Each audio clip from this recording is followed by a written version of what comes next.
Miren, hemos estado estos 2 días anteriores con bastante contenido en los cursos, queriendo que aprendan lo más posible.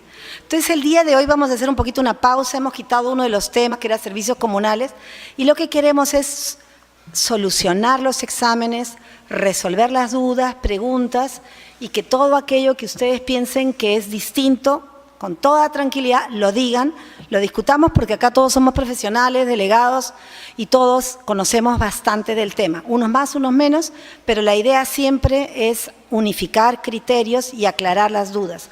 Entonces, como hoy día en el chat oficial estaban hablando un poco de los ductos de humos, etcétera, he traído un resumen de unas cuantas láminas chiquititas, muy poquitito, de control de humos, ¿ya? Solamente para el criterio. Tanto hablamos del criterio, por lo menos que se base en algo. El RNE pide control de humos.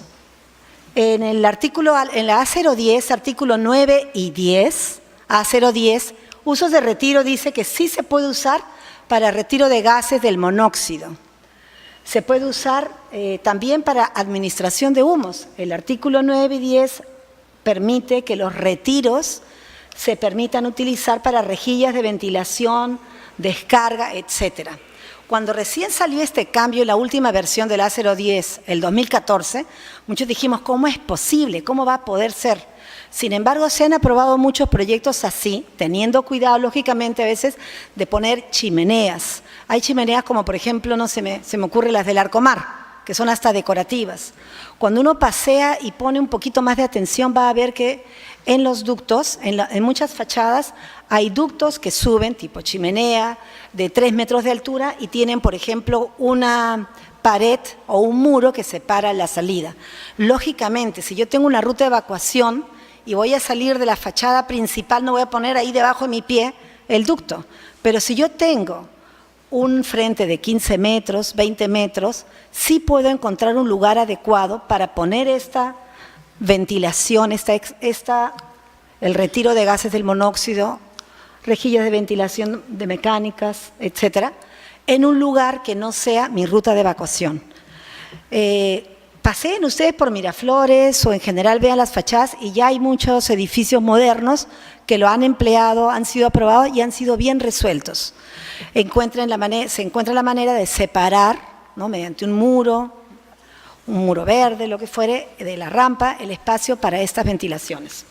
Bueno, en el artículo, en la 130, permite tener una distancia en casinos, tragamonedas, espectáculos, adicional a la permitida. Por ejemplo, y también en centros comerciales está este plus de ruta de evacuación.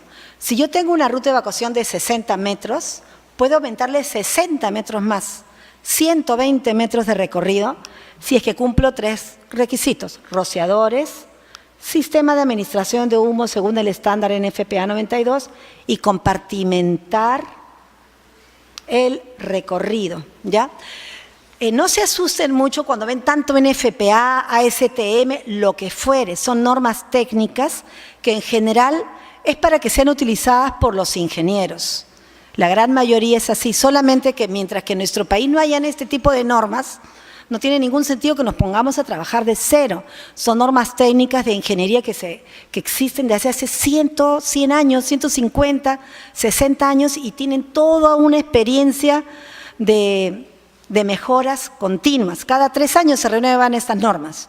Nosotros estamos con las normas de seguridad 130 desde el año 2006. Ya pasaron 2019, 13 años. Y no hemos sido capaces de decir, oye, este problema, el otro, corrijámoslo. Entonces, por eso que yo les digo y le digo a quienes piensen que hay algo que hay que corregir, que está mal, lo digan. Bienvenido para poder mejorar. Entonces, estas son las normas que regulan el sistema de control de humos solamente para que conozcan. No es necesario que las leamos, simplemente, en caso que requieran, el ingeniero lo va a utilizar. Y este es el típico comportamiento de un fuego. Hay una fuente de inicio, sube, esto se llama el penacho, sube hasta arriba, el humo sube, pero también baja. Por supuesto que baja porque se encuentra con el techo. Y al bajar es cuando hace una atmósfera insostenible. Normalmente se diseña para que nunca debería estar más bajo de 1,80 m. Entonces, fíjense, si sube el humo y llena todo el ambiente, va bajando como una piscina que se llena de agua, pero al revés. Entonces, si yo comprendo este concepto tan básico, voy a poder poner un poquito más de criterio al calificar. ¿Qué pasa con un techo bajo? Si yo tengo un techo bajo de 2,50 o yo tengo un techo de 5 metros o este auditorio, de un techo de 2,50 versus un techo de 5 metros, ¿cuál me representa menos riesgo? ¿El techo bajito o el techo alto? Es evidente, el techo alto. Es un principio básico. Entonces, el sistema convencional buscaba alejar el humo, ¿no? Sin embargo, hay el riesgo de que cuando se inyecta aire, avive el fuego, como cuando en una parrilla echamos viento. Entonces, lo que más se utiliza es la sostenibilidad, la flotabilidad. Miren, van a ver. Estas son las formas de controlar el humo como criterio, ¿ya? Esto viene, bueno, este es un curso que seguí de la Sociedad Internacional de Ingenieros SFPCI en Panamá, luego lo dieron aquí en Lima también, lo siguieron varios de ustedes quizás, y te habla de esto. Administrar el humo no solamente es poner un sistema costoso de jet fan de $1 millón o lo que fuere. Uno compartimenta, digamos, un diseño en el cual, por ejemplo, los diseños antiguos, ¿no? En que son cuartos, de repente paredes muy gruesas con pequeñas puertas y todos separados uno del otro, es más seguro en caso de incendio que los diseños modernos en los cuales hay espacios, lobbies de doble, triple, quíntuple altura, todos interconectados.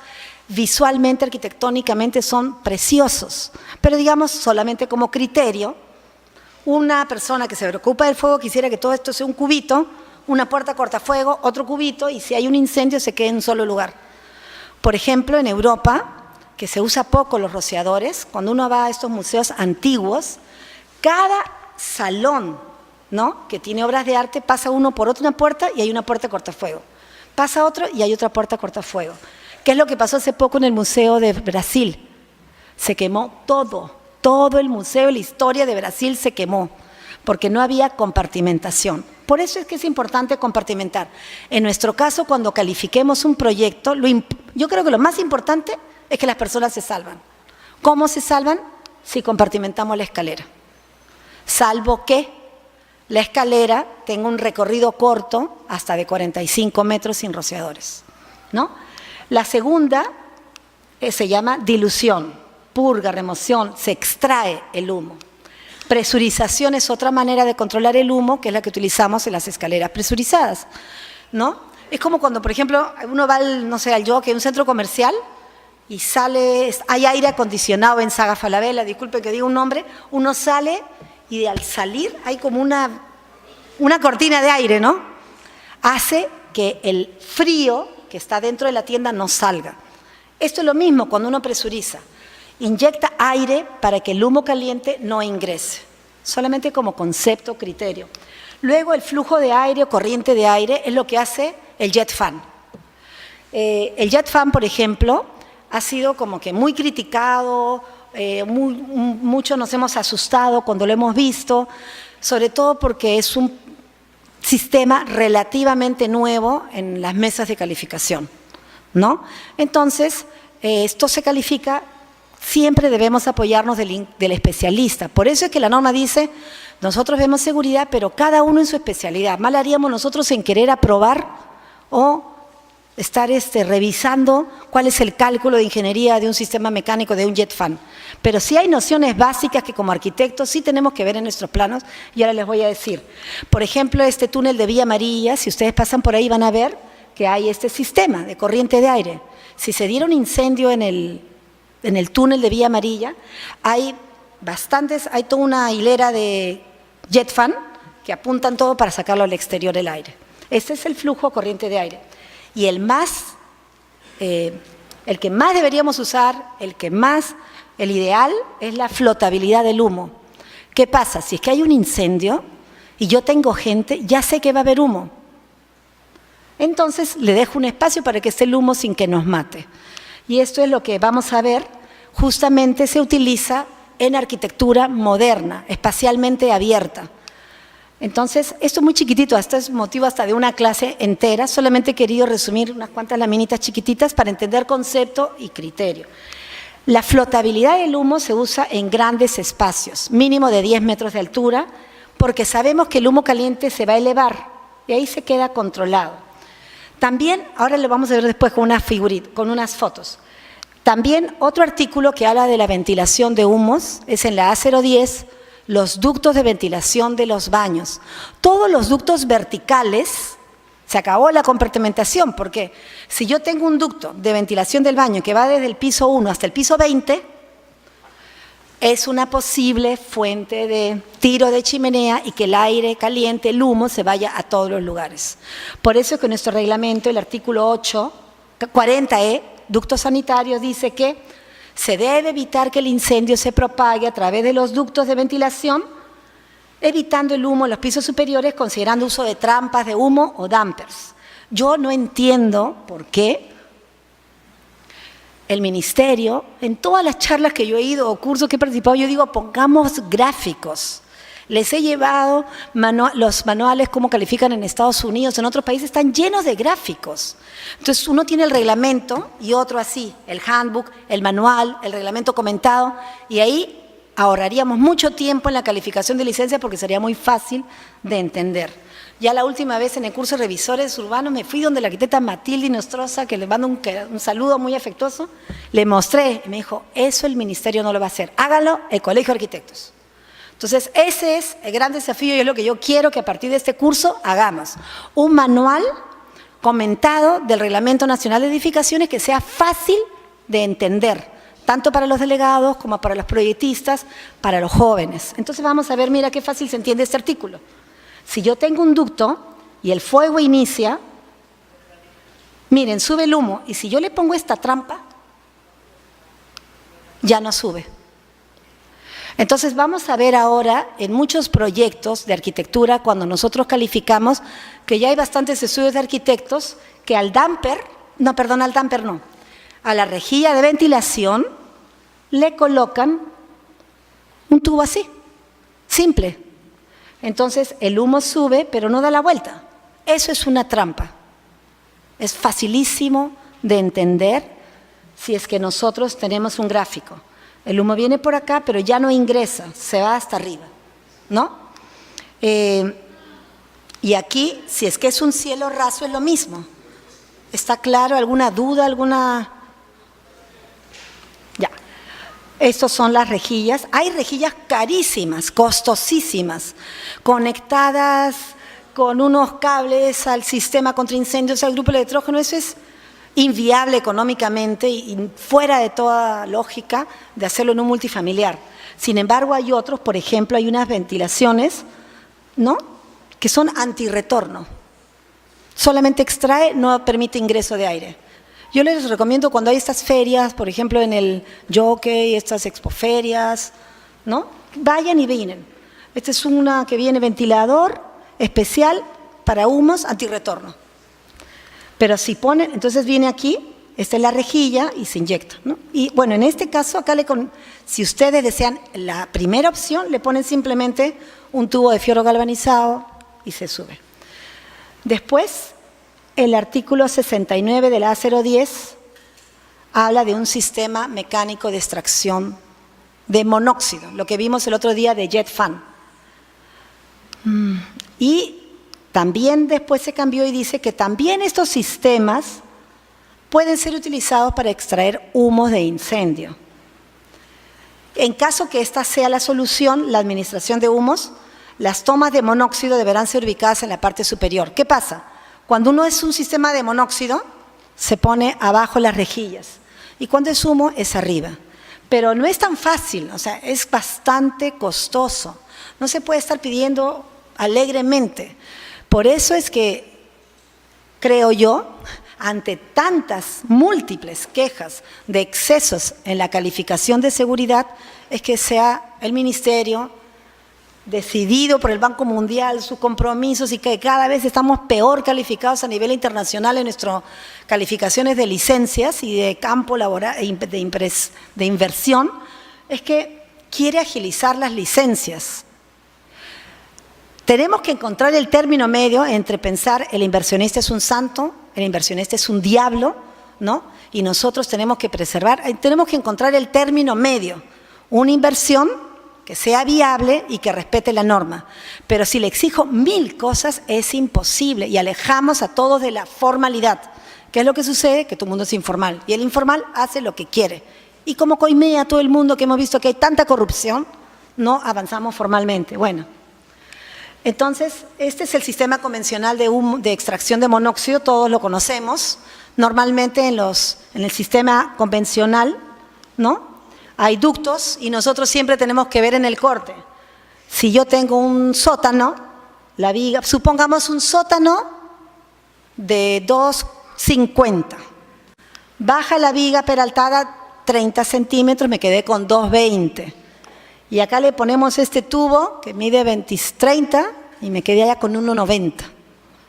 Entonces, muchas veces, por eso nosotros cuando calificamos decimos, oye, en la etapa de licencia pone el corte, para verificar que efectivamente voy a tener 2,10 después que colocas el sistema. Esto realmente causa bastantes problemas y está siendo desplazado por eso, por el jet fan. Voy a avanzar acá, perdón un ratito. Luego regresamos. Se me movió el orden, pero ahorita regresamos. Este es el sistema de jet fan que nos lo mostró el otro ingeniero, el ingeniero Nakamura, ¿no? Es simplemente, para mí es como un cohete, es un sistema que dirige el aire, ¿no?, como el impulso del aire, hacia un ducto de extracción. Como arquitectos, ¿qué es lo que tenemos que entender? Acá miren, hay una foto, acá está bien clarito. Este es un sótano, hay un ducto, este tiene una orientación.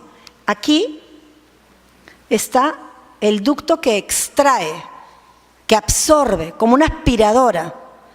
Entonces yo tengo acá dos jet fan y por acá había otro que no sale en la foto. Este, al funcionar, dirige el aire acá. Este también dirige el aire acá. Y este es un ducto que sube hasta la azotea. Entonces bastaría que nosotros, al revisar un sistema que dice jet fan, verifiquemos dónde está el ducto de extracción del aire. Nada más. ¿Dónde está el ducto de extracción de aire? Yo he visto varios proyectos en que hemos participado, hemos hecho la gerencia, hemos construido, han hecho las supervisiones y, por ejemplo, este era un caso de, creo que tenía 750 metros cuadrados y era solo un ducto de extracción y había un ducto de inyección. En otro caso de 900 había 2 ductos de aire, de inyección de aire. Acá miren, este es el ducto de inyección de aire, simplemente en una rejilla. Eso es un cálculo del ingeniero. Y esto que estábamos acá sube en un patio arriba, en el piso 1, este es el ducto de inyección de aire. Nada más. Es bien simple, por eso que cada vez lo vamos a ver más en mesa. Nosotros en Lima hemos recibido proyectos, apelaciones por este sistema. Alguien decidió cambiar en el sistema, observación sustancial, como si estuviera faltando un parámetro, y le niegan la posibilidad de tener una conformidad de obra, de acceder a registros públicos, de tener independización, etcétera. Nosotros como arquitectos no asumimos esa responsabilidad. En el reglamento de licencias dice que toda modificación tiene que estar inscrita en el cuaderno de obra avalada por el ingeniero responsable de la obra. En ese caso incluso le pedimos la responsabilidad también del ingeniero mecánico electricista. Entonces, se puede hacer este sistema y nosotros tenemos que verificar 2 condiciones. Que haya en arquitectura un ducto para extraer el aire y otro ducto como mínimo para inyectar el aire. Y luego lo vamos a compatibilizar con el ingeniero especialista de la materia, que en ese caso es el ingeniero mecánico electricista. En vuelvo al asunto de los humos. Ya, entonces, estábamos hoy día en el chat, los que leen el chat de delegados, y decían, también se ha estado solicitando, algunos delegados pedirían, por ejemplo, que cada ducto tuviera una puerta cortafuego. Cuando uno hace, por ejemplo, un edificio de viviendas o cualquier uso, mínimo tienes 4 cajas mínimo tienes que tener 4 cajas, o sea, eléctricas, sanitarias, comunicaciones, el teléfono, el gas, ¿no? Entonces 5 puertas por piso y esto. El ministerio ya dijo, en vivienda multifamiliar no es necesario.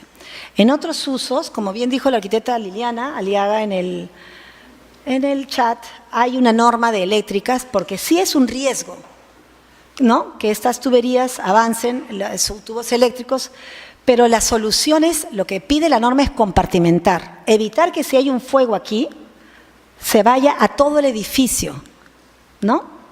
Y hay casos de incendios que han habido famosos, emblemáticos, que de repente se inicia acá, vienen los bomberos, apagan, sube por el ducto el fuego, y de pronto aparece en el piso 10, sorpresivamente, y muere gente. Entonces, lo que hay que hacer es compartimentar. Se puede hacer de manera horizontal, y miren lo que pasa con el humo aquí. Bueno, se acabó, el humo se quedó ahí, ¿no? Entonces, estos son los sellos que se colocan así. Eso es mucho más económico y más fácil que conseguir las puertas cortafuegos de diferentes tamaños. Yo no he visto mucha variedad de puertas cortafuegos certificadas para estas medidas que a veces tenemos chiquititas. Es un control simplemente para hacer un mantenimiento del técnico, ¿no? Entonces, se puede poner esto, hay sellantes para todo tipo. Uno simplemente tenemos que acostumbrarnos a ir donde los especialistas. En el Perú tenemos la empresa Cinixtor, está Hilti. Cinixtor es una empresa súper avanzada, está Hilti, está 3M. Veamos en internet. Y ellos tienen certificación, UL, FM, etc. Esto es otro ejemplo. Miren, si nosotros tenemos un hotel, un centro comercial, un edificio empresarial, cualquier edificio que arquitectónicamente sea así, integrado los espacios, ¿no? Este es un gráfico de NFPA 101 y te dice, mira, si tú quieres que esto sea más seguro en cuanto a criterio, tengo balcones, y mira, tú le puedes permitir, o sea, ya diseñar para que en la parte alta la cierro, no sé dónde está, piso 10, 11, 12, ¿lo ven por acá a los costados? ¿No está acá? 10, 11, 12, eso lo hacen cerrado. Una mampara de cristal templado puede ser cristal cortahumo, me permite esto. Bueno, entonces normalmente, como un criterio, es el 20% lo que yo debería dejar. Si yo tengo 20 metros, 20 entre 4, ¿cuánto es? No, ver, si es 20% es 20 entre 5, ¿no? 4 metros debería dejar acá. Miren este ejemplo. Esta es una excelente forma de controlar el humo. Tengo un centro comercial, acá tengo todo, ¿no? Y aquí ya sabemos que va a subir el humo y acá se genera un espacio para el humo antes de que sea dañino a las personas. Mientras más alto el techo, es mejor. Si acá le dejo espacios para circular, perfecto. Entonces, a veces es simplemente, puede ser persianas, puede ser espacio tipo reja, puede ser ventilación. Nuestra norma también a 010 nos permite en los patios interiores techar, le dejas un 50% del área libre para aire y es como si fuera área libre, ¿no es cierto?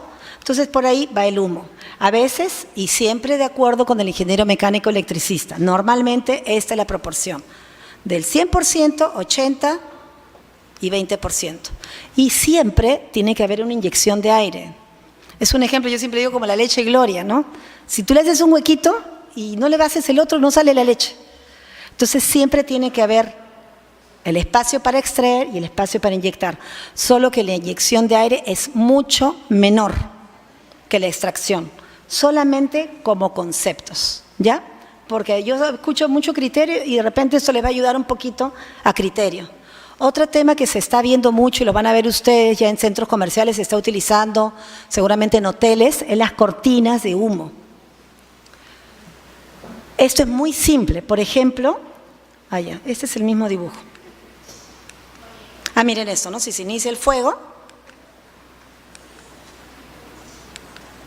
ya, este es el gráfico. Si esto es un corte, ¿no? Lo que nosotros queremos, si hay un incendio aquí, que no suba acá arriba, no haga así, no haga así, sino se vaya arriba, donde ya ya se previó que va a haber un espacio para la flotabilidad del humo y se va a poder salir. Entonces, este es el gráfico que tiene, bueno, uno de estos manuales de ingeniería. Te dice, el humo va para acá y visto de frente, si yo le pongo acá un par de cortinas, puede ser, ¿cómo se llama? Una viga, no tiene por qué ser concreto, el humo no se va a ir por todos los costados, sino así de frente. Esto es así. Si yo le pongo una viga peraltada, una cortina de humo, un efecto decorativo, ¿no? Que me cierre aquí y acá, cuando hay un incendio en una tienda, que siempre puede haber un incendio, siempre, aunque ocurra una vez a cada mucho tiempo, entonces lo que me conviene a mí es dirigirlo hacia el centro. Es esto. Este humo, en vez de que se vaya por todos los costados, lo voy a dirigir hacia este centro, que es el gran espacio. Eso es algo muy sencillo. Y también empiezan los sistemas mecánicos que van cientos, ¿ya? Cortinas de humo que bajan, conectadas a la central de alarmas. Este es un ejemplo de un hotel muy moderno. Entonces, es maravilloso el interior, miren, una arquitectura modernísima y su sistema de humos es buenísimo y de contraincendios, ¿no? El Hyatt es un hotel que se caracteriza por darle una seguridad a sus clientes, que son ejecutivos top, a todo el largo del mundo, que cumplen más allá de lo que las normas de seguridad dicen. Tu vida vale. Entonces, por ejemplo, acá, este es el gran hall del ingreso, y acá le he puesto un rojito, pero todo tiene un cristal templado. Eso funciona como cortina de humo, para impedir que el humo de acá ingrese a todo este gran espacio. ¿Perdón? Perdón, ¿qué dice Marta? Ah, ya. Aquí, este rectángulo es un cristal templado, como cortina de humo. Ayuda. Es un elemento de varios, ¿no? Porque también hay varios rociadores aquí, se forman como cortinas. En FPA 13 pide que cuando hayan estos espacios de escaleras mecánicos, doble, triple, cuádruple altura, en todo alrededor, se pongan los rociadores de manera mucho más cercana. Se forma como una cortina de agua. Y yo me paseo acá y no lo he visto nunca. Cuando uno viaja, miren un poquito arriba los que tienen la suerte de viajar y van a ver en Estados Unidos, en Europa, en un montón de sitios, todos centros comerciales así. Y me da pena, bueno, voy al centro de convenciones y no hay ahí cosas tan modernas, ¿no? Esto también, este es el edificio donde están las Torres Gemelas, hay un edificio enorme, ahora emblemático en Nueva York, y también uno sube por acá y está aquí esto. Esto es un cristal. No es para que lo pidamos, solamente para que sepamos de criterio, ¿no? Porque seguramente lo veremos como propuestas. Hay un cristal. Entonces, miren, a mayor altura, esta es la famosa nueva estación central de Nueva York, del metro, hecha por Calatrava. ¿Calatraves? El arquitecto, el famoso arquitecto. Ya. Entonces, miren cómo lo ha hecho en su interior. Esto es ideal para control de humos. A mayor altura, más seguro en caso de incendio, el humo va a ir hacia arriba, ¿no?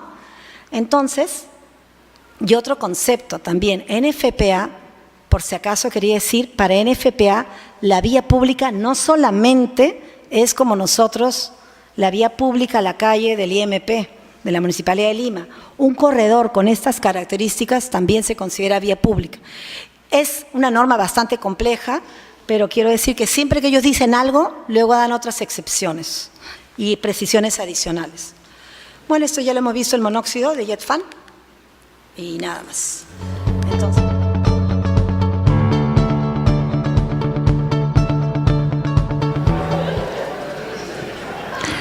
bien, anoche les comentaba el tema de las distancias máximas de recorrido.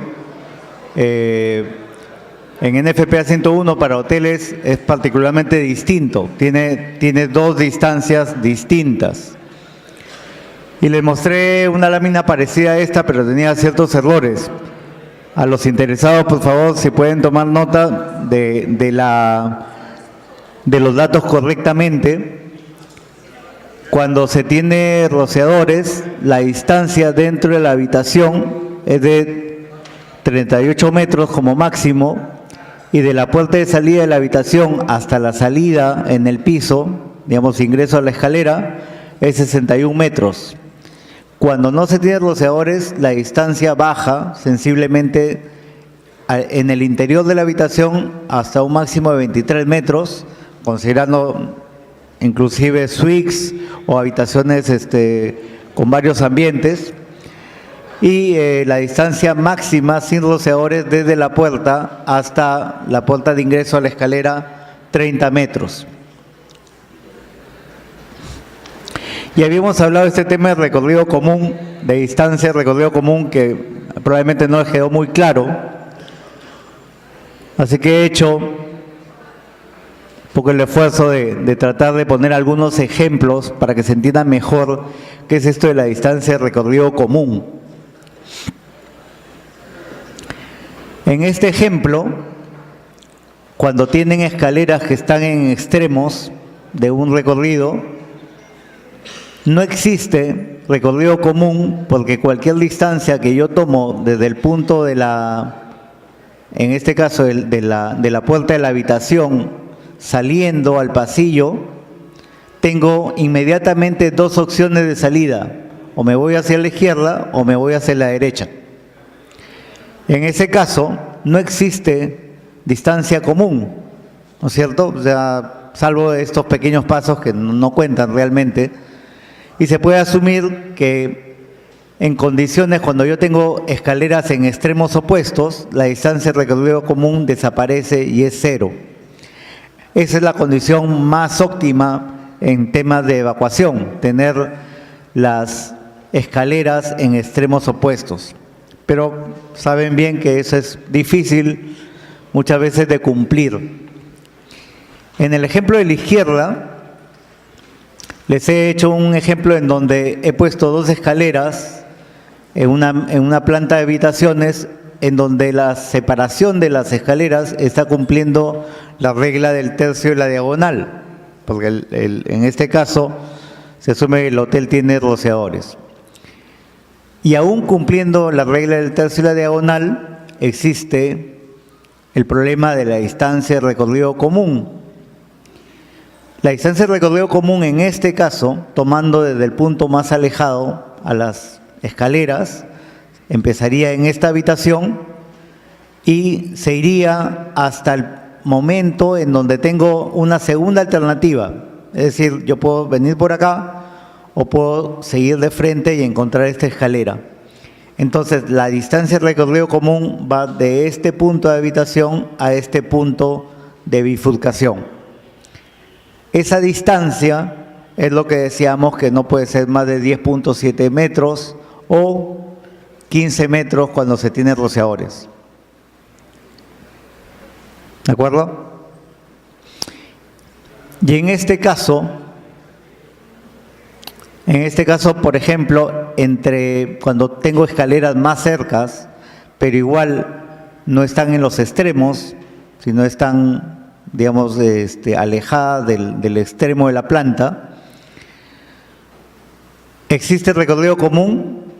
Parcialmente sí, porque si yo estoy en este punto, empiezo a caminar en esta dirección y hasta este punto en donde puedo desviarme hacia esta escalera o seguir de frente hasta encontrar la otra escalera, existe una distancia común de viaje, de recorrido común, que es esto de acá, de punto a punto.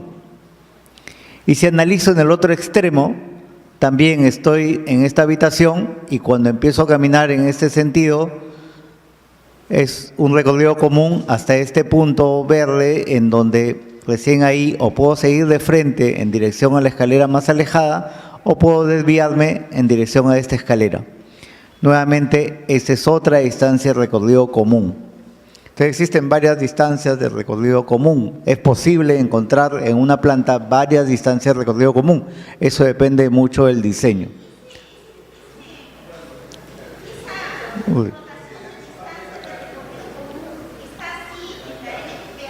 Sí.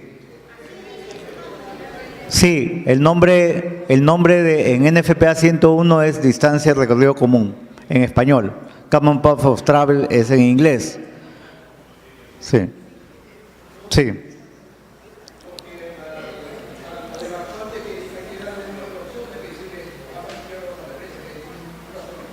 No, no es cierto. Ese es otro de los mitos también, de que yo tengo que asignarle de todas maneras una dirección de evacuación sí o sí a las personas y no se pueden salir de ese libreto. La verdad de las cosas es que en un incendio tú no puedes predecir en qué punto empieza el incendio. Y dependiendo de dónde esté el incendio, la gente se va a mover en la dirección opuesta. Si yo tengo un incendio en este punto, o vamos a verlo en este caso mejor, porque acá ya es excesivo el recorrido común, pero por ejemplo acá, si yo tengo un incendio en este punto, la gente que está en esta habitación no va a poder salir hacia acá. Inclusive esta gente que esté en esa habitación no va a poder salir hacia acá, porque ya este punto está bloqueado para poder llegar. ¿Y qué pasa si mi flecha de evacuación dice que tengo que ir hacia acá? La flecha me manda hacia acá, pero el incendio me dice no puedes pasar. ¿Qué hago? ¿Me muero? No, ¿no es cierto? Y eso no significa que esté mal señalizado. Lo que significa es que, como tú no puedes predecir dónde va a estar el incendio, tú tienes que visualizar la señalización de este lado y de este lado. De manera que si el incendio te bloquea el paso hacia acá, entonces volteo y veo la información de la señal que me dice, mira, al otro extremo, a esta altura, tienes la segunda escalera. Entonces la señalización no estrictamente tiene que seguir lo que se plantea como rutas de evacuación en los planos. La señalización tiene que ofrecer la información necesaria de manera que yo pueda siempre mirar en ambos sentidos y poder encontrar una información que me lleve a la segunda salida o mi segunda opción de salida. ¿Sí? ¿Ahora está más claro?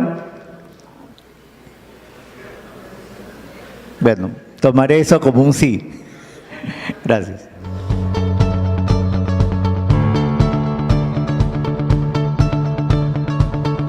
Ok, buenas noches. Esta es una charla que se dictó hace un par de años, aproximadamente año y medio, con el Ministerio de Educación. Y bueno, en realidad las normas no han cambiado, más bien han aumentado, así que se va a hacer énfasis justo en la primera parte de la norma que salió el año pasado.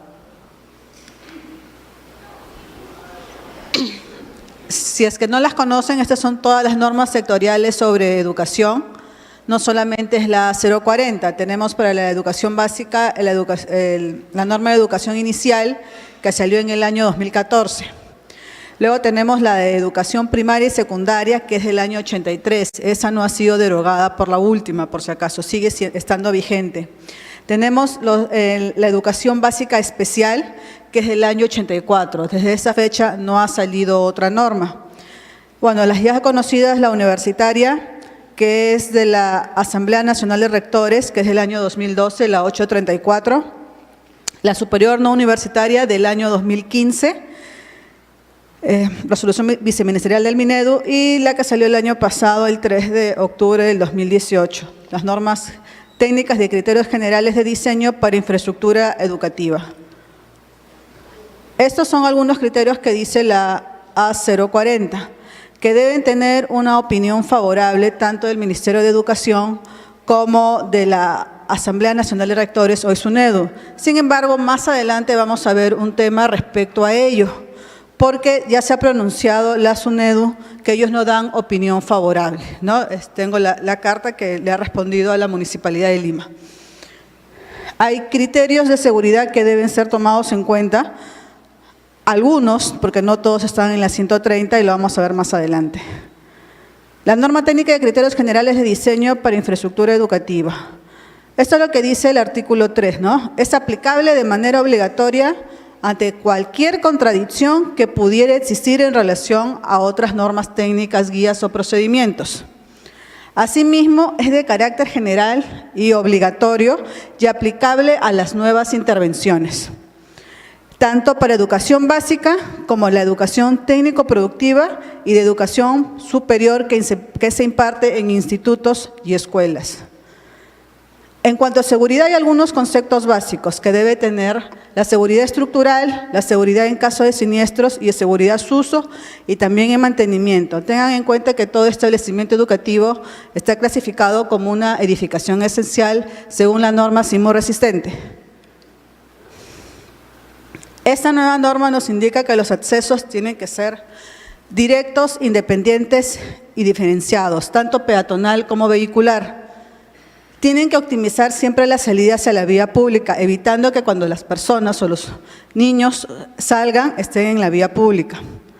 Asimismo, dentro de la misma edificación, deben guardar ciertos criterios como el número de niveles. El número de niveles lo va a determinar cada norma sectorial. O sea, para iniciales, primer piso; para primaria es hasta un segundo piso y secundaria hasta un tercer piso, en caso de la educación básica. Por eso es que ver siempre la norma sectorial.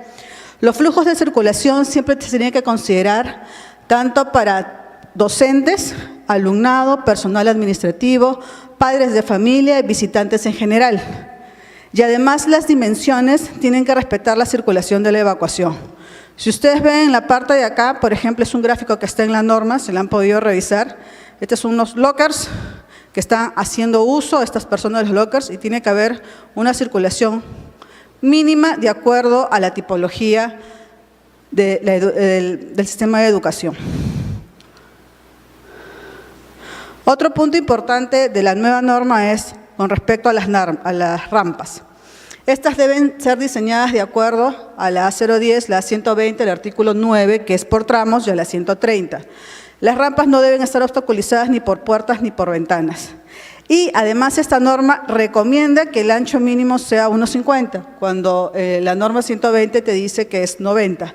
Y que los tramos no superen los 750 metros de longitud, cuando el artículo 9 de la 120 te da las distancias y pendientes por tramos, ¿no? Acá solamente recomienda. Asimismo, indica que las escaleras tienen que estar diseñadas sobre las normas mencionadas y deben dar a espacios seguros, ¿no? Acá directamente a los patios. Asimismo, hace una aclaración sobre las puertas respecto al diseño que es sobre A040, A130 y A120, así como los espacios para lo que es personal administrativo, se va a regir por la A080 en cuanto a puertas. El ingreso principal 1 metro y las puertas interiores 90. Si existieran puertas giratorias, estos ambientes deben tener otras puertas batientes que permitan el ingreso a las personas con discapacidad. Y además, el material de las puertas debe ser resistente a roturas, manipuladas con facilidad. Todos estos temas ya se ven en el tema de proyecto, cuando vemos las características de diseño de las puertas. También referente a ventanas, ¿no? En este caso, los vidrios se rigen por la norma E040. La apertura y cierre de las puertas no debe invadir las circulaciones. Por ejemplo, acá vemos un corredor muy angosto y a pesar que la puerta abre en 180 grados, cuando abre, de todas maneras obstaculiza la circulación. En caso de la puerta y en el caso de las ventanas, la tipología es batiente. Claro que en ese momento están cerradas, ¿no? Entonces deberían ser de otra tipología. Igualmente, en el tema de acabados, las claraboyas, bóvedas o cúpulas deben ser resistentes firmemente anclados. Después hace una comparación de cuáles son los elementos de evacuación. Tiene sus ventajas y sus desventajas, ¿no? En el caso de las rampas, pueden ser utilizadas como un medio de evacuación, siempre que la pendiente no sea mayor al 12%. Eso también lo dice el RNE. Y las escaleras integradas pueden ser un medio de evacuación, así como las fotos que les presenté en el caso de colegios, instituciones educativas hasta nivel secundario. Hay otro punto importante que se da en estas escaleras abiertas que dan a patios, grandes patios abiertos, que tiene que tener debajo de las escaleras una altura mínima de 2,10. Asimismo, deben tener protección para que las personas puedan evitar pasar por debajo de la escalera y sufrir accidentes. Estos tienen que ser protegidos, señalizados y contar con barreras que eviten el ingreso de personas. Los requisitos de prevención y evacuación. De acuerdo a la 130, todos los elementos constructivos tienen que estar señalizados, así como las vías de evacuación, y se deben dar los requisitos de protección contra incendios. Pero si ustedes se van a la 130, no dice nada sobre evacuación y sobre los requisitos. O sea, no sabemos si necesita rociadores, si necesita gabinetes contra incendio. No lo dice en la parte educativa, ¿no? Esa es una modificación que se va a dar con la nueva 130 que está en proceso. Las zonas seguras, esas tienen que tener varios puntos de encuentro. Eso se lo va a ver en el ejercicio. O sea, puntos para cada aula, zonas seguras para cada aula, y tienen que estar diferenciadas también docentes, alumnos, ¿no? Como ya les había dicho, tienen que ser consideradas lo referente a edificaciones esenciales. Iluminación de emergencia y sistema de detección alarma, acá sí lo dice. Debe tener laboratorios, talleres, biblioteca, la administración, cocina y aulas de cómputo.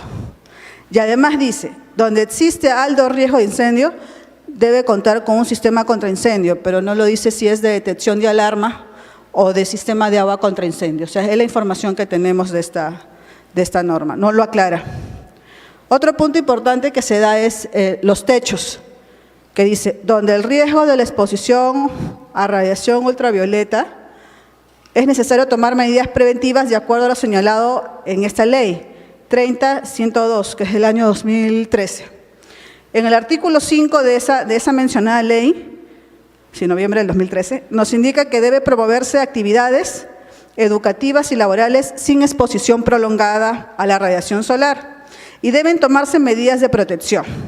Asimismo, su artículo 3 dice, los centros educativos deben contar con zonas protegidas para actividades al aire libre y tienen que ser fiscalizadas por el Ministerio de Educación.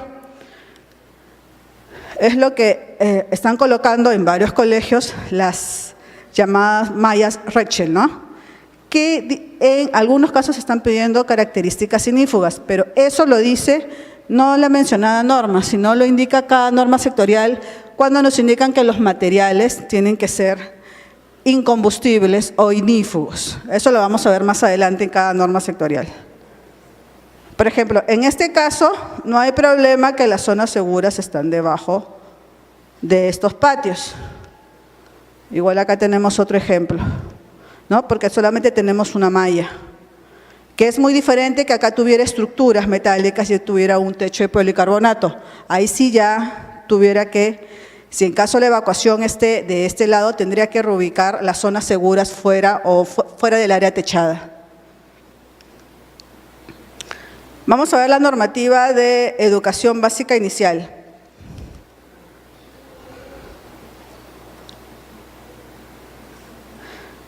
Prácticamente son criterios similares a partir de ahora a lo que es inicial, educación especial, superior, técnica y universitaria.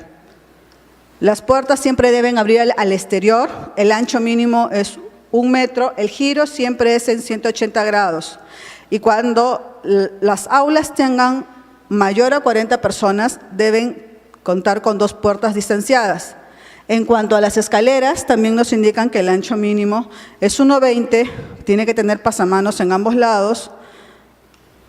El cálculo del número de ancho de escaleras es de acuerdo al número de ocupantes y los pasos deben tener entre 28 y 30 centímetros.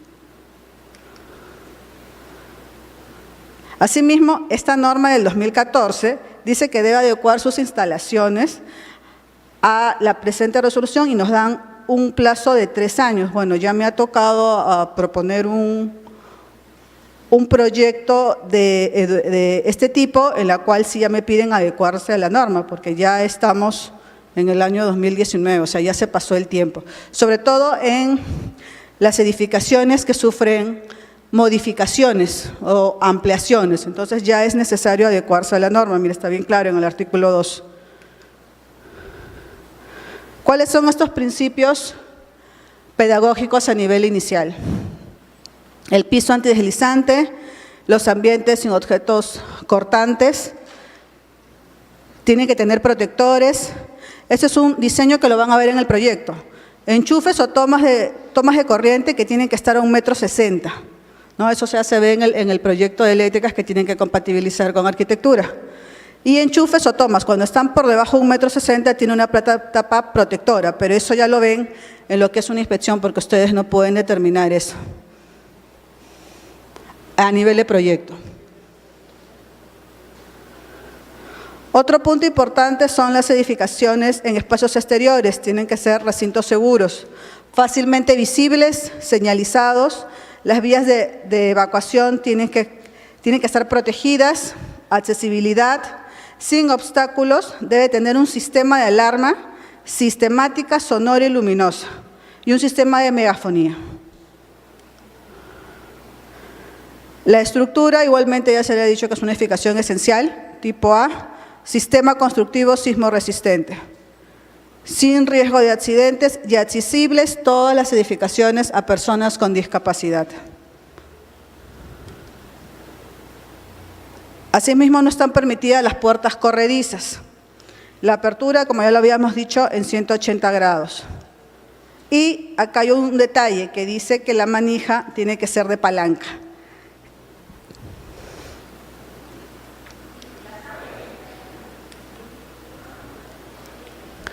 Otro punto importante es sobre las mamparas, los parapetos y los vidrios. Los cristales tienen que ser inastillables, tiene que tener el ojo de buey o mirilla con un área de 0 a 50 centímetros. La puerta principal necesariamente tiene que tener barra antipánico. Y, como ya les había dicho, acceso a la silla de ruedas. Los pasamanos de las rampas, igualmente, cada 3 metros deben tener parapetos o barandas y pasamanos confinados. Para el discapacitado la altura es de 0,80, es igual a la A020. Las barandas, todas las barandas deben tener un elemento horizontal a 15 centímetros de suelo. Eso es para evitar que la rueda de la silla de ruedas gire, ¿no? Bueno, en este caso no está cumpliendo. Y las barandas tienen que ser transparentes. Eso también está en la A010, ¿no? La separación entre barras, travesaños. Ok. La señalización, bueno, eso también ya se ve en lo que es la parte de seguridad. Debe permitir ubicar accesos, circulaciones y deben estar estas señalizaciones a 1,40 m del suelo, ¿no? Todo tiene que estar señalizado tanto en las vías de edificación como de servicios públicos y al inicio y al final de la rampa. Esto generalmente se verifica ya en inspección, pero sería bueno que se puede presentar, o bueno, yo sí he visto lo que es planos de detalles con estas características. Ahora acá hay una pregunta que se da muchas veces en comisión, ¿no? ¿Se puede utilizar el segundo nivel para ambientes de educación inicial? Bueno, esta norma dice que sí, ¿no? Se recomienda que el terreno propicie el desarrollo de la edificación de un solo piso. Sin embargo, en ámbitos densamente poblados, donde el servicio educativo se orienta solamente a niños de educación inicial, eso quiere decir que estos niños no están dentro de un colegio, se podrá tener hasta 2 pisos, dependiendo del área de terreno a utilizar para la edificación. El segundo piso podrá ser empleado para actividades pedagógicas, solo si cumplen con las exigencias y precisiones señaladas específicamente en esta norma. ¿Y cuáles son estas precisiones? Acá las vamos a ver. Los niños trepan. Por ejemplo, una de las precisiones es que las fachadas, en el caso de muro o cortina, tiene que ser una señalización óptima, indeleble y fácil identificable por el Cuerpo General de Bomberos. Todas las diferencias mayor a 30 niveles sobre el nivel del suelo tienen que estar señalizadas. La altura de las barandas tiene que tener 90 centímetros y además sobre estas tiene que tener elementos de protección, como en este caso. Estas mallas tienen una altura de 2,10 desde el nivel del piso terminado. No debe tener puntos de apoyo. ¿Por qué? Porque estos trepan. Y no deben tener elementos salientes, ¿no?, que puedan generar accidentes a los niños. Y otra cosa que se recomienda es el uso de rampas protegidas. Igualmente, están pidiendo para estos casos la ventana de rescate para emergencia en ambientes mayores a 23 metros. Y acá hay algunas condicionantes. No es exigible esta ventana de rescate si tiene rociadores o si la puerta del ambiente da directo al exterior. Estas ventanas de rescate pueden ser hojas corredizas no batientes. Bueno, ya que hablan de las características de altura, ¿no? Al phaser. Está prohibido los travesaños horizontales porque impiden caídas, ¿no? Los niños se sabe que escalan. Asimismo, cuando se hace uso del segundo nivel, debe tener necesariamente 2 salidas de emergencia. Una en este caso y acá tenemos otra. Tienen que estar señalizadas las puertas de 2 hojas, todas deben tener barra antipánico y lo que ya le habíamos hablado, lo que es la ventana de rescate. Bueno, asimismo tiene otras características que deben tener extintores protegidos dentro del gabinete, o sea, no pueden estar solamente el extintor fuera por sí solo, sino siempre tiene que estar dentro de gabinetes. Otra cosa importante es que todos los materiales que se den dentro de estos centros educativos tienen que ser prohibidos los altamente inflamables. Las salidas tienen que estar libres de obstáculo y, en este caso, si fuera necesario, las 2 escaleras de emergencia. Bueno, en el caso de para provincias, donde existen rayos, tiene que tener un sistema de pararrayos. Lo que se ve es, todo esto generalmente es material inflamable, porque en los centros de educación inicial las paredes siempre las cubren con los trabajos que hacen los niños, que están hechos de papel, ¿no? Y otros elementos. Asimismo, esta norma indica que debe tener un informe técnico emitido por la autoridad competente. Bueno, en este caso decía por INDECI, ¿no? Ahora la entidad competente para hacer el estudio de estimación de riesgos lo hace CENEPRED, pero desconocemos si está haciendo para este tipo de, para los colegios, ¿no? Generalmente eso se ve en los centros poblados o los que están en las laderas.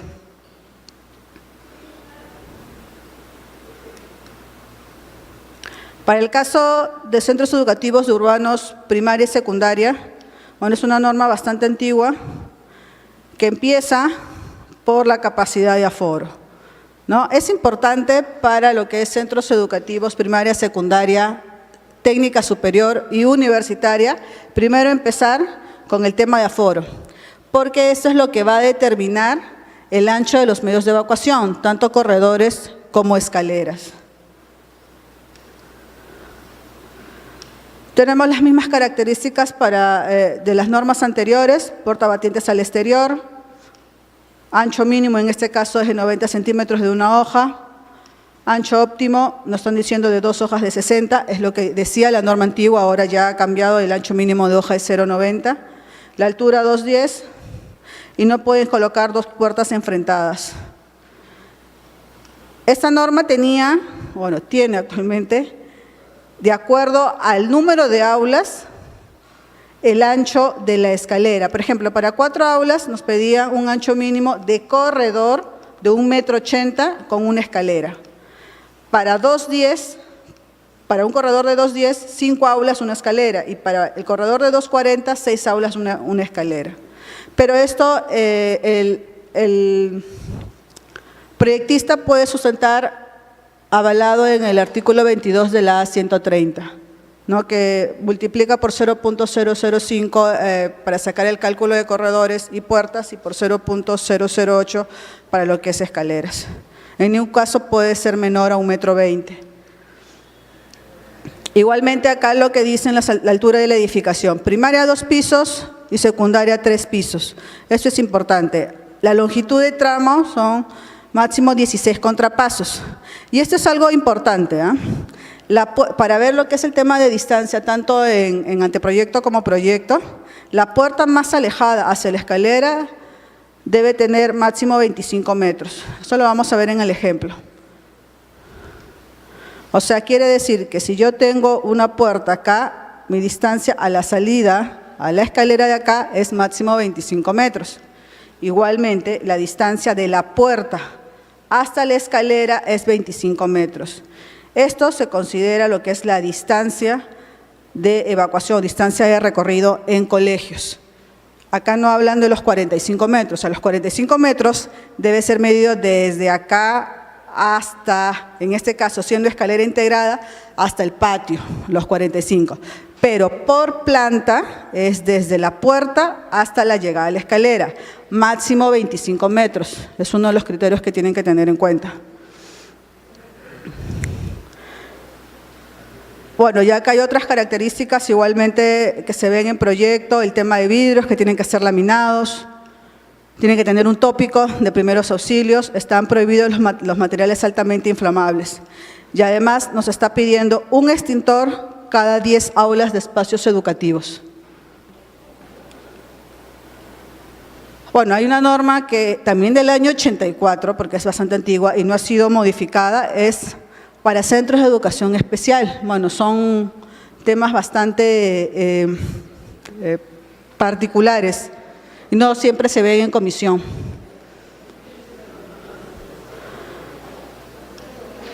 A ver, tenemos la ubicación de, en estos casos nos están indicando que tienen que tener ciertas condiciones de ubicación, que es un tema de arquitectura. Estos espacios para educación especial siempre deben estar ubicados en el primer nivel, siempre, o sea, eso sí está claro. Tiene que tener un acceso peatonal independiente para el discapacitado, ¿no? Y por cada discapacidad también. Además, las puertas deben estar batidas al exterior y asimismo tienen que tener horarios diferenciados por cada discapacidad. Acá hay otras características a nivel diseño, que son gradas antirresbalantes, bueno, en este caso son antideslizantes. La pendiente máxima de rampa acá cambia, es de 8%. El ancho mínimo es 1,20 a 1,80 m. Todas las barandas tienen que tener los bordes redondeados y con altura entre 75 y 90. Y para cada uno debe tener una señalización característica, como la escritura braille y en alto relieve. Para el tema de las universidades, sigue vigente la Asamblea Nacional de Rectores. Acá en el punto 2, el artículo 1 de la mencionada norma nos habla que debe cumplir las condiciones de seguridad y seguridad vial dentro del campus universitario. Eso no deben olvidar, ambos.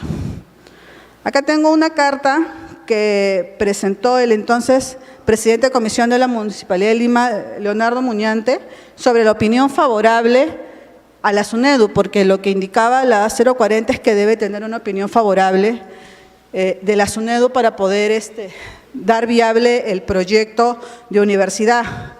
Y este respondió que no era necesario y que seguía vigente la resolución mencionada de la Asamblea Nacional de Rectores. Creo que tú tienes algo que comentar sobre ello, porque me parece que lo revisaste, Lourdes, respecto a esto. Bueno, recalcar lo que he dicho que la SUNED no da autorización previa de planos, nada más. Pero ellos se refieren más al funcionamiento, más la SUNED lo que está tratando es el conjunto de profesores, una serie de condiciones más pedagógicas. Pero no para proyectos que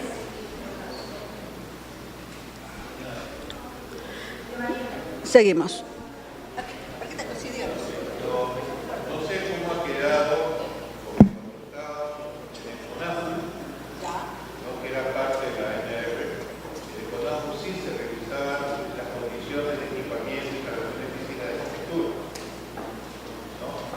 No sé cómo está la tabla de evaluación de CONAFU, también se exige cumplimiento de características físicas.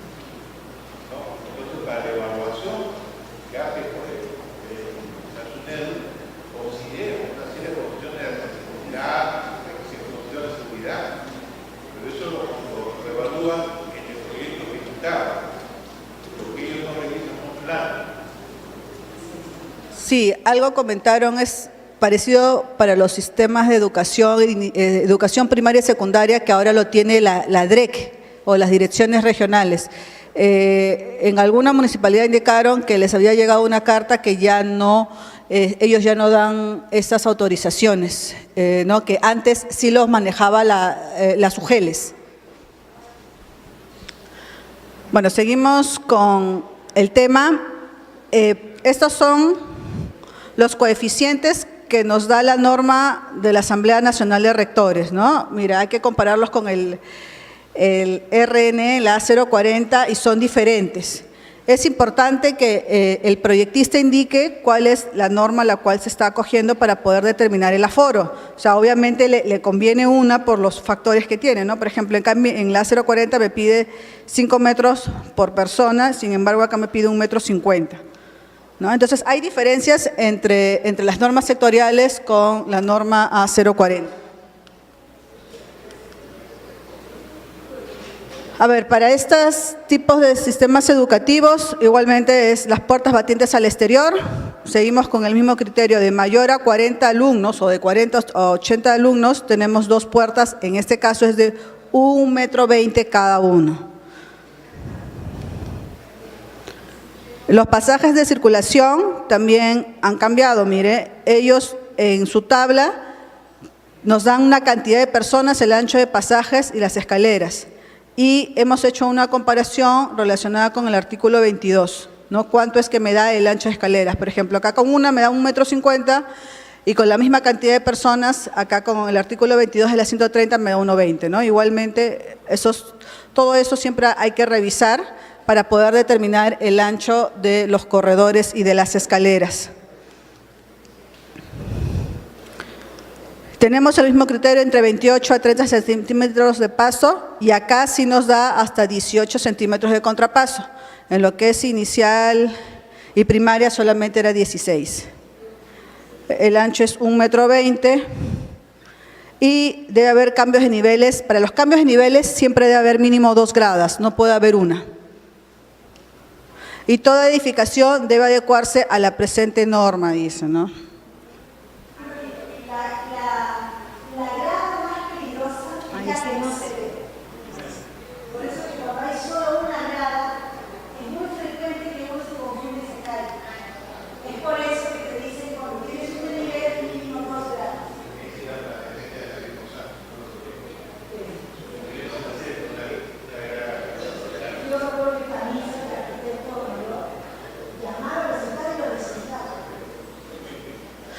Bueno, y esta es la última parte, que es la infraestructura para locales de educación superior, ¿no? Está la resolución viceministerial 017 del año 2015. Igualmente tenemos unos coeficientes que son diferentes, se ha hecho una comparación, son diferentes a lo que me indica la norma 040, el proyectista sustentará cuál es lo que más le conviene para lo que es diseñar los corredores y las escaleras y nosotros poder determinar si estas cumplen o no. Igualmente lo mismo, amplias, directas, libres de obstáculo, no interrumpidas por puertas, tiene que tener señalización podotáctil, en este caso. Las mismas características de las rampas y no deben colocarse elementos arquitectónicos debajo de las escaleras. Igualmente, no colocar puertas enfrentadas, tiene que haber de todas maneras la circulación en silla de ruedas, las bisagras tienen que abrir en 180 grados y en este caso las cerraduras tienen que ser del tipo, no pueden ser del tipo palanca, ¿por qué? Porque para evitar accidentes con la ropa se pueden enganchar. Acá tenemos un diseño, en estos casos es de que no puede dar la escalera directamente al corredor, sino tiene que tener un espacio de 1,50 m. Esta es la misma vista, bueno, acá hay una persona con discapacidad, en ese momento no funcionaba el ascensor. Acá llega la escalera, tengo un espacio de 1,50 m y recién puedo bajar. Ese es otro de los criterios también de diseño y de seguridad. ¿Acá? ¿Acá?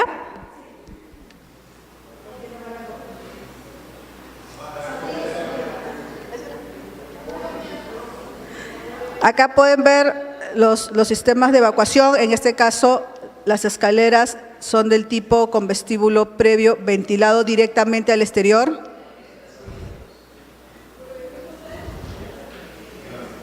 Listo. Además, esta norma sí nos incluye, bueno, es la única norma educativa que nos incluye los anchos de los pasillos en estanterías, sea cerradas, abiertas, entre mesas, no hay otras, solamente la de educación superior. Así que tomar en cuenta todas estas medidas, ¿no? Como están en el dibujo, 1,20 m, libre, 60 entre estas estanterías y 1,60 m cuando tienen espaldar con espaldar. Asimismo, hay otras características como en estos ambientes, laboratorios de ciencia, tecnología, biología, física, química, deben tener paredes resistentes al fuego, el falso cielo resistente al fuego y además las puertas a pruebas de incendios de 30 minutos. Y bueno, y cada una de las instalaciones propias como gas debe cumplir con la normatividad vigente.